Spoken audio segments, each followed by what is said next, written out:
Sir मैं इसमें एक टेक ये लेना चाहता हूँ, ये साइंस और रिलीजन की जो बात चल रही है, तो इसको मेरा टेक इसमें ये है सर कि मान लीजिए फॉर एन एग्जांपल मोहम्मद ने कोई बात कही कि मुझ पर कि वही उतरी है मुझ पे, जिब्रील ने मुझे बताया। नमस्ते थियस्ट, आप ठीक है, अपने आप को म्यूट कर लें, आपकी तरफ से भी नॉइज आ रहा है। हाँ जी, हाँ मेरा जी, करें टेक कंटिन्यू। इसमें, जी मेरा टेक इसमें ये है सर कि इसको ऐसा लीजिए कि मान लीजिए मोहम्मद ने ये बताया लोगों को कि भाई मेरे ऊपर वही उतरी, जिब्रील ने मुझे बताया। तो क्या आप कोई ऐसा इंस्टेंस को इमेजिन भी कर सकते हो कि उमर अगर सामने में बैठा है या उमर उसको ये बोल दे, उस पर कोई काउंटर आर्ग्यूमेंट कर दे कि नहीं सर ये वाली चीज कैसे पॉसिबल है मोहम्मद के मरने के बाद भी। लेकिन साइंस में ये चीज पॉसिबल है सर, वो ऐसे कि न्यूटन की जो फिजिक्स है उसमें ग्रेविटी एक फोर्स है। ठीक बोल रहा हूँ ना मैं गालिब भाई? बिल्कुल बिल्कुल सही बोल रहे हैं। लेकिन अच्छा, न्यूटन को सबसे ज्यादा चाहने वालों में से था अल्बर्ट आइंस्टीन। लेकिन आइंस्टीन की जो फिजिक्स है उसमें ग्रेविटी फोर्स नहीं है, उसमें ग्रेविटी कॉन्सिक्वेंस है। हाँ हाँ, तो कह सकते न्यूटन हैं। की जो ग्रेविटी की जो थ्योरी है उसको रिफ्यूट किया आइंस्टीन ने, जबकि वो सबसे ज्यादा चाहता भी उसी का था, वो उसका फैन भी था, फॉलोअर भी रह चुका था। और उस समय तो आपको पता ही है कि जो न्यूटोनियन फिजिक्स है वो तो it was just like Quran, कि आप उसके बारे में कुछ बोल ही नहीं सकते। एग्जैक्टली ये कॉन्सेप्ट रहा भी है कुछ के लोग जो थे वो इतनी इजीली एक्सेप्ट नहीं करते थे न्यूटन की बातों हाँ के खिलाफ जाते हाँ, हुए, मगर इसीलिए जब वो 1905 में जब स्पेशल थ्योरी उसने दी अपनी रिलेटिविटी की, तो उसी समय से ही उसके ऊपर उंगली उठने लग गई कि यार ये आदमी तो, इसको तो कुछ ज्यादा पता भी नहीं है, क्योंकि आइंस्टीन कोई साइंटिफिक कम्युनिटी में भी इतने ज्यादा कोई वेल नोन थे नहीं, पेटेंट ऑफिस में वो तो काम करते थे। दूसरी बात, आइंस्टीन के पहले लाइट कैसे ट्रेवल करती स्पेस में आपको पता होगा, उसके लिए वो लोग ये मानते थे और ये वाइडली ईथर, एक्सेप्टेड थी उस समय की ईथर। लुमेनिफेरस ईथस, ईथर हाँ जैसे कहा जाता था। हाँ, लेकिन 1905 में ही जब स्पेशल रिलेटिविटी आती है तो वो जो E is equal to M C square है, वो ही रिफ्यूट करता है ईथर को, कि लाइट को किसी मीडियम की जरूरत है नहीं एक्चुअल में। तो ये चीज रिलीजन में पॉसिबल नहीं है। मेरा टेक इसमें ऐसे है सर, साइंस की अगर कोई एक थ्योरी, आइंस्टीन की भी अगर कोई है, जैसे कि आइंस्टीन की जो जनरल रिलेटिविटी थ्योरी है गालिब दिस भाई, वो तो ब्लैक मैं होल पे जाके मैं मैं फेल हो इसमें जाती है। एक चीज अमित करेक्ट करूंगा। ये चीज डॉगमा में पॉसिबल नहीं है। ओके, तो ये मैं थोड़ा सा आगे डिस्कस करूंगा। थोड़ी सी नुआंस है रिलीजन वर्सेस डॉगमा में।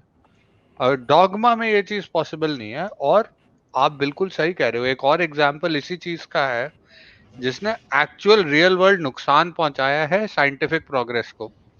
पीरियोडिक टेबल आई थिंक हम सबने देखा हुआ है केमिस्ट्री में। तो डाल्टन का जो periodic table and atomic model का एटम था, जो उसने पाई बोला है कि वो एक पाई की तरह होता है जिसमें चॉकलेट चिप्स की तरह आपके इलेक्ट्रॉन्स एम्बेडेड होते हैं, न्यूक्लियस इज लाइक द पाई और द कुकी।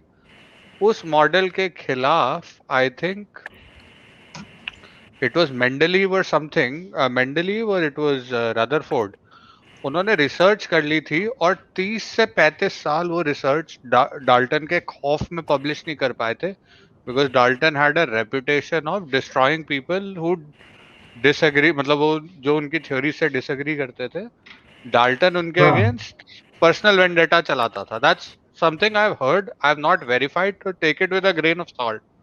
बट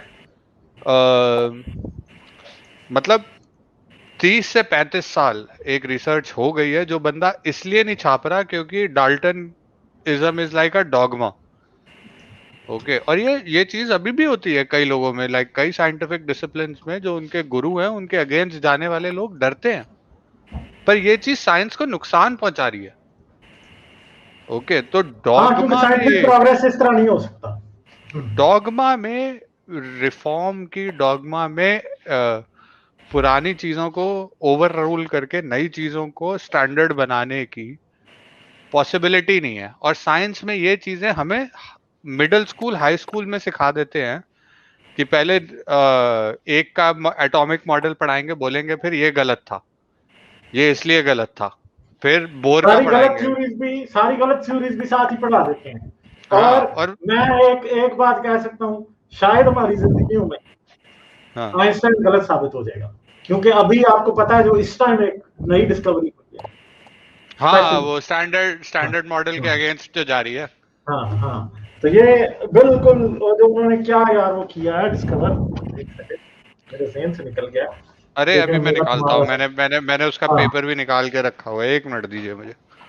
अभी तो आप तब तक बात कर लो, तब तक मैं निकालता हूँ। जी अमित सर, मेरे ख्याल से आइंस्टीन ना काफी जगह पे अपने लाइफ टाइम में भी गलत साबित हुआ। गलत साबित हुआ, एग्जैक्टली जी। जैसे फॉर एन एग्जांपल, जब उसने जनरल थ्योरी को पब्लिश किया था 1915 में, तो आइंस्टीन का वो इसलिए किया था उसने कि ये थ्योरी ऑफ एवरीथिंग हो जाएगी, है ना, कि ये यूनिवर्स की जितने भी चीजें इसको एक्सप्लेन कर सकती। लेकिन सर ब्लैक होल में जाके थ्योरी ऑफ रिलेटिविटी फेल हो जाती है।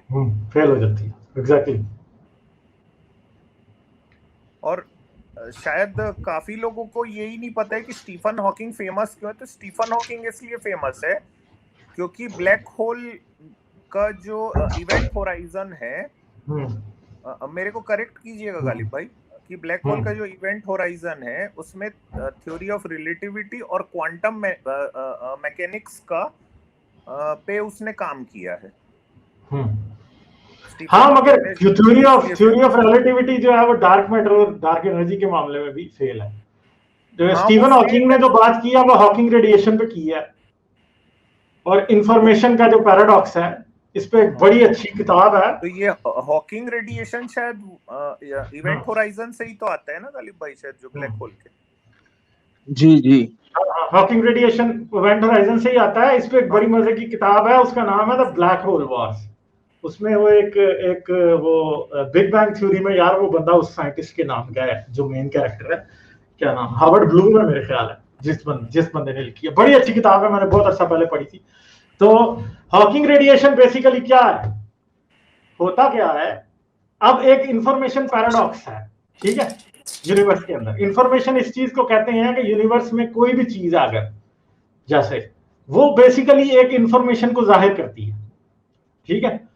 अब ये बड़ी देर से बात हो रही थी कि अगर कोई चीज ब्लैक होल में चली जाती है तो वो क्या होती है, वो हमेशा के लिए लॉस्ट हो जाती है। यानी उसकी जो इंफॉर्मेशन है बेसिकली वो हमेशा के लिए लॉस्ट हो गई है, हमारे यूनिवर्स में वो एग्जिस्ट नहीं करती है और कभी भी नहीं होगी, ठीक है।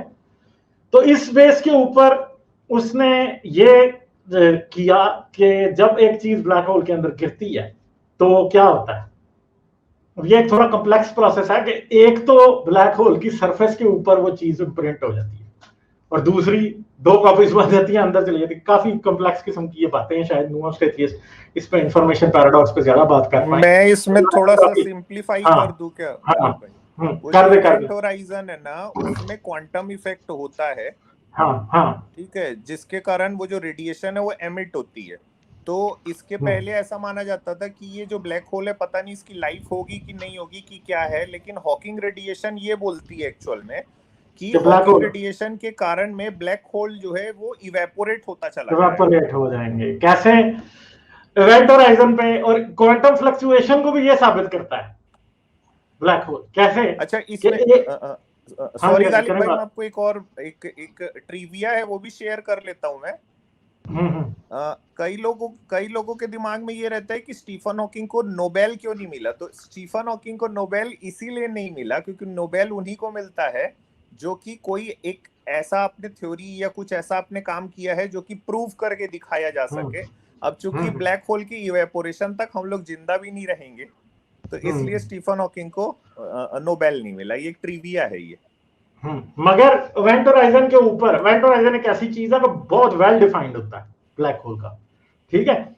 यानी ऐसा हो सकता है कि इवेंट होराइजन एक क्वांटम फ्लक्चुएशन की वजह से एक इलेक्ट्रॉन इवेंट होराइजन के अंदर क्रिएट हो, ठीक है, और उसका ऑपोजिट पॉजिट्रॉन इवेंट होराइजन से बाहर क्रिएट हो, तो क्या होगा कि अंदर वाला तो ब्लैक होल के अंदर चला जाएगा और बाहर वाला जो है वो इमिट होके बाहर चला जाएगा। तो ये उसको वो जो होगा, पार्टनर वेव बोलते हैं। हाँ, पार्टनर वेव, और इसको हॉकिंग रेडिएशन बोलते हैं बेसिकली। हाँ।